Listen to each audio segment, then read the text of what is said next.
আজকের আলোচনায় আমরা কোরআনের এমন এক আয়াতের গভীরে যাব যা অনেকের কাছেই খুব পরিচিত, কিন্তু এর ভেতরে এমন কিছু স্তর লুকিয়ে আছে যা আমাদের দৈনন্দিন জীবন, আমাদের মানসিকতা, এমনকি আধুনিক মনোবিজ্ঞানের সাথেও জুড়ে যায়।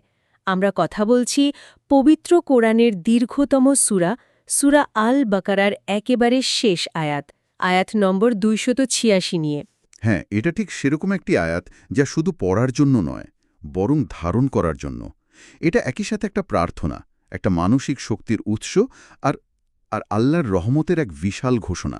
ঠিক তাই। আমাদের আজকের আলোচনার উদ্দেশ্য হল এর প্রতিটি স্তরকে, এর ভেতরের অর্থগুলোকে উন্মোচন করা, যেন এই জ্ঞানটা শুধু মাথায় না থেকে একেবারে হৃদয়ে গেঁথে যায়। ইনশাল্লাহ। চমৎকার। তাহলে চলুন সেই গভীরেই ডুব দেওয়া যাক। আমার মনে হয় যে কোনো আলোচনার আগে মূল আয়াতটা শোনা খুব জরুরি। তাতে একটা অন্যরকম অনুভূতি হয়। অবশ্যই। প্রথমে আয়াতটি তেলাওয়াত করা যাক, তারপর আমরা এর অর্থ এবং ব্যাখ্যায় যাব। হ্যাঁ। আউযু বিল্লাহি মিনাশ শাইতানির রাজিম।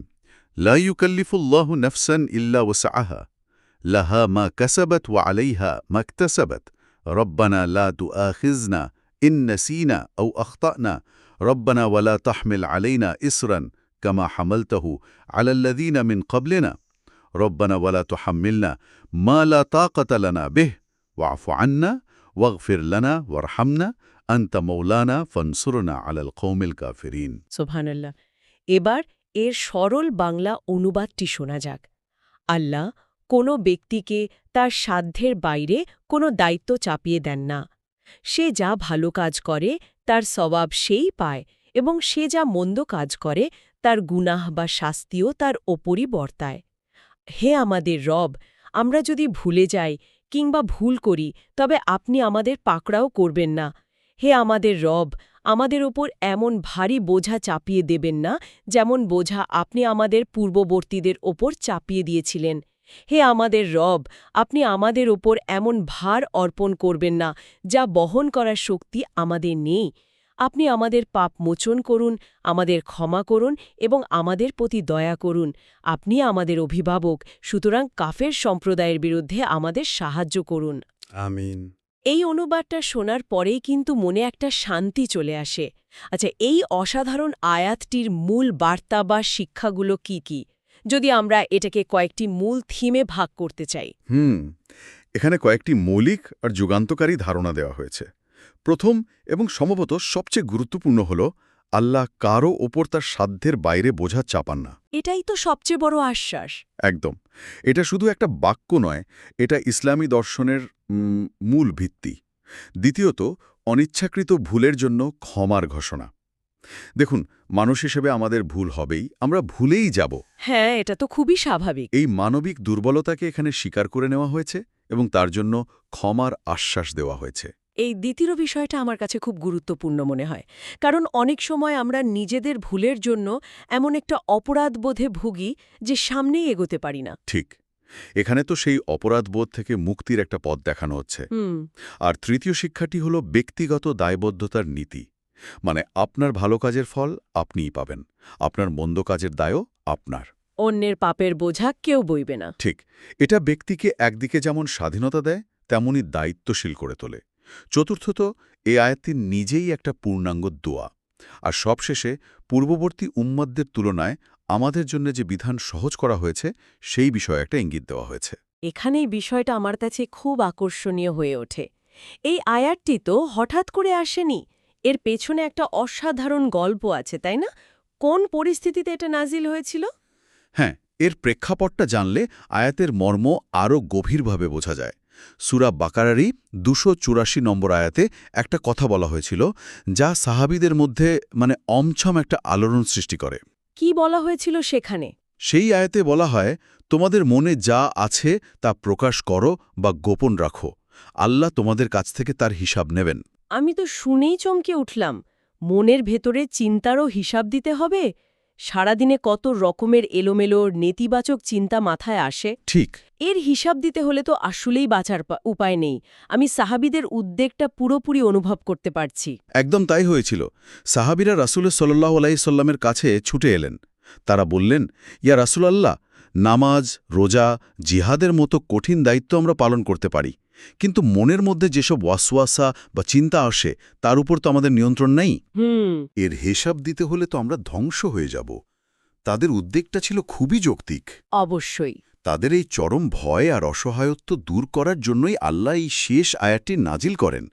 তিনি এর মাধ্যমে জানিয়ে দেন যে মনে আসা বাজে চিন্তা যতক্ষণ না কাজে পরিণত হচ্ছে বা অন্তরে পাকাপাকিভাবে জায়গা করে নিচ্ছে। ঠিক, ততক্ষণ তার জন্য কোনো জবাবদিহি করতে হবে না।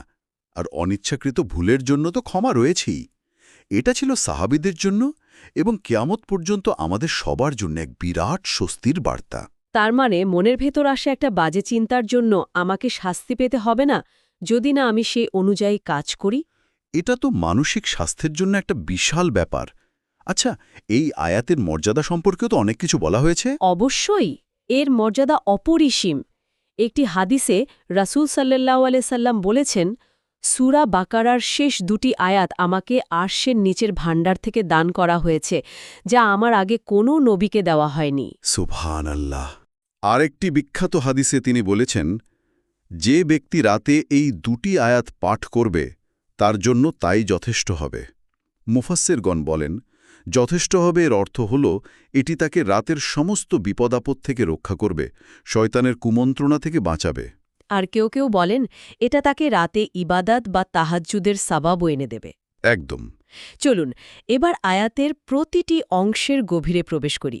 প্রথম অংশ, আল্লাহ কোনো ব্যক্তিকে তার সাধ্যের বাইরে দায়িত্ব চাপিয়ে দেন না। এই একটি বাক্য আমাদের জীবনকে কিভাবে প্রভাবিত করতে পারে? এর প্রায়োগিক অর্থ বিশাল।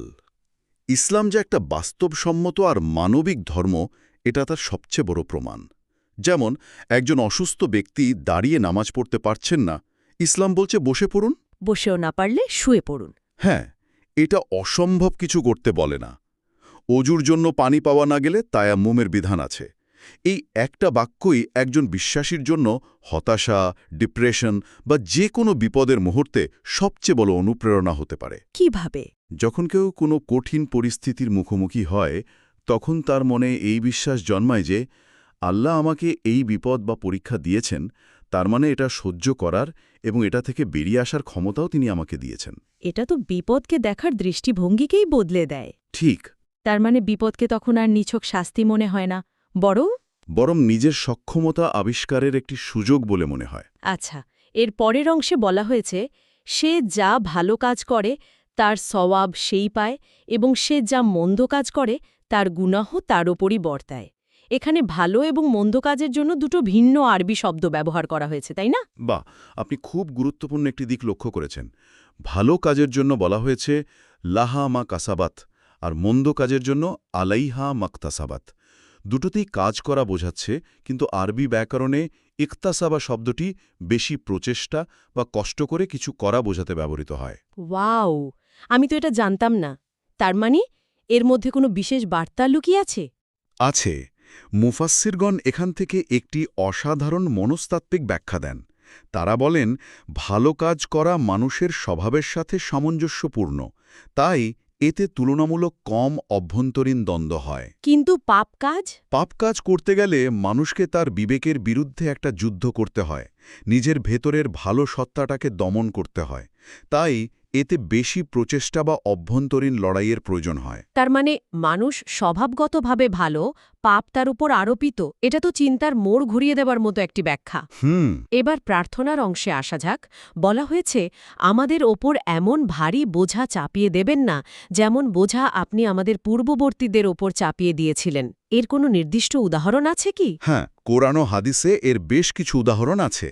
যেমন ধরুন, বনি ইসরায়েলের শরীয়তে কিছু নিয়ম বেশ কঠিন ছিল।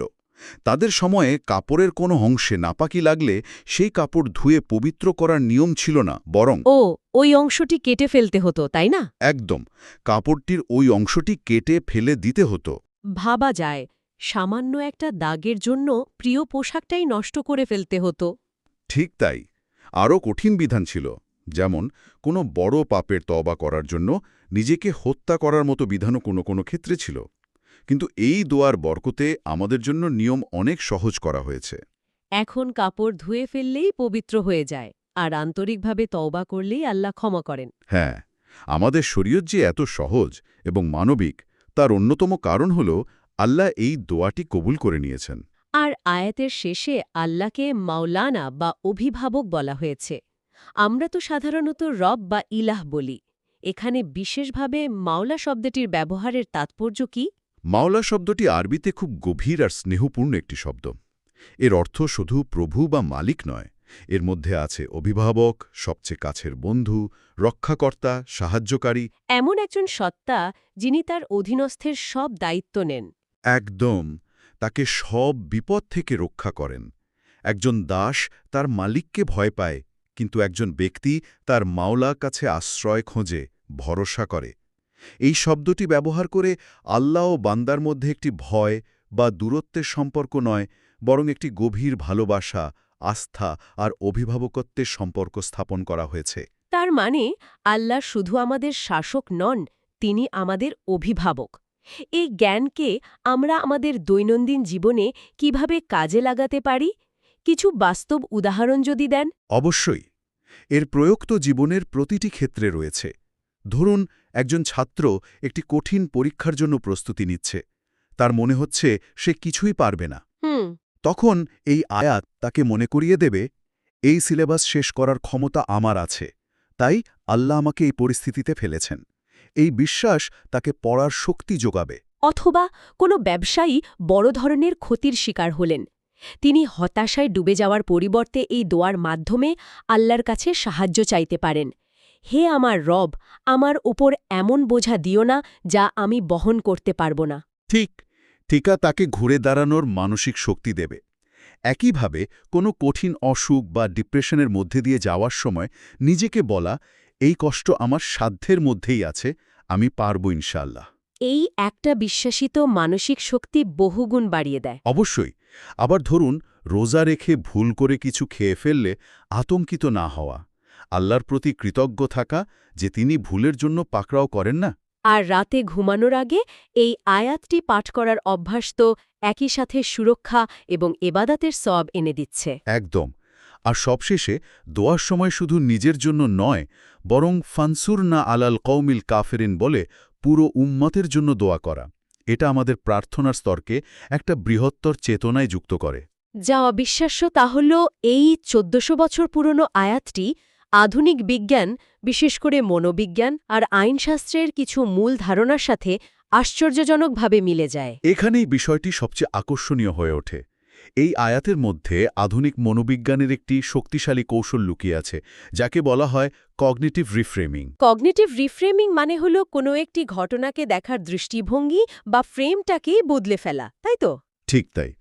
মনোবিজ্ঞানীরা বলেন, কোনো ঘটনা আমাদের ততটা কষ্ট দেয় না যতটা কষ্ট দেয় সে ঘটনা সম্পর্কে আমাদের ধারণা বা বিশ্বাস।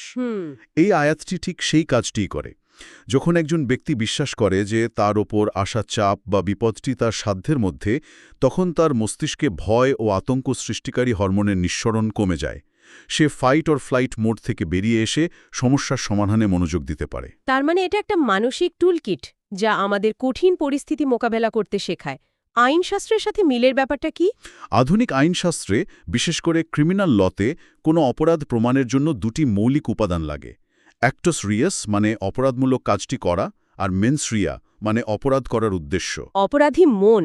হ্যাঁ, যদি কোনো কাজ অনিচ্ছাকৃতভাবে বা ভুলবশত হয়ে যায়, অর্থাৎ সেখানে মেন্স রেয়া অনুপস্থিত থাকে, তবে আধুনিক আইন তাকে শাস্তি দেয় না। আল্লাহ ১৪০০ বছর আগেই এই আয়াতে সেই নীতি ঘোষণা করেছেন, রব্বানা লা তুআখিযনা ইন নাসিনা আও আখতানা। হে আমাদের রব, যদি আমরা ভুলে যাই বা ভুল করি তবে আমাদের পাকড়াও করবেন না। এটা তো আধুনিক ন্যায় বিচারের মূল ভিত্তি। একদম। আমরা তো অনেক গভীরে চলে এসেছি। ইতিহাস, ভাষা, মনোবিজ্ঞান, আইন সবকিছুই স্পর্শ করলাম। যদি এই পুরো আলোচনা থেকে আমাদের জন্য কয়েকটি মূল শিক্ষণীয় বিষয় বের করে আনতে হয়, তাহলে সেগুলো কি হবে? আমার মনে হয় কয়েকটি বিষয় আমরা সাথে নিয়ে যেতে পারি। প্রথমত, ইসলাম একটি সহজ, মানবিক ও বাস্তবসম্মত জীবন ব্যবস্থা। আমরাই একে মাঝে মাঝে কঠিন করে ফেলি। ঠিক। দ্বিতীয়ত, মানুষ হিসাবে ভুল করাটা আমাদের পরিচয়েরই অংশ, আর আল্লাহর কাজ হল ক্ষমা করা। তাই ভুলের জন্য হতাশায় না ডুবে তার কাছে ফিরে যাওয়াই বিশ্বাসীর কাজ। তৃতীয়ত, আল্লাহ আমাদের বস নন, তিনি আমাদের মাওলা, আমাদের অভিভাবক। একদম। যিনি আমাদের ভালোবাসেন, রক্ষা করেন এবং আমাদের ভালোর জন্যই পরীক্ষা নেন। আর সবশেষে সূরা বাকারার সমাপ্তি হয়েছে একটি আশার বাণী আর একটি মহৎ দোয়ার মাধ্যমে। এটি শেখায় যে কোনো কঠিন পরিস্থিতির শেষে আল্লাহর কাছেই সাহায্য চাইতে হবে। আজকের আলোচনার সার কথা হল, জীবনের কঠিন লড়াইয়ে আমরা একা নই। আমাদের ভেতরে আছে আল্লাহর দেওয়া সাধ্য, আর বাইরে আছে তার সাহায্য। এই দুয়ের সমন্বয়ে চূড়ান্ত বিজয় আসে। বাংলায় একটি সুন্দর কথা আছে, শেষ ভালো যার, সব ভালো তার। সূরা বাকারার এই শেষ দোয়াটি মুখস্থ করে, এর অর্থ বুঝে এবং হৃদয়ে ধারণ করে আমরাও আমাদের জীবনের প্রতিটি অধ্যায়ের সুন্দর সমাপ্তি কামনা করতে পারি।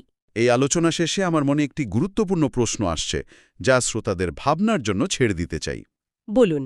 আয়াতটি আমাদের শেখায় যে আল্লাহ আমাদের সাধ্যের বাইরে বোঝা দেন না।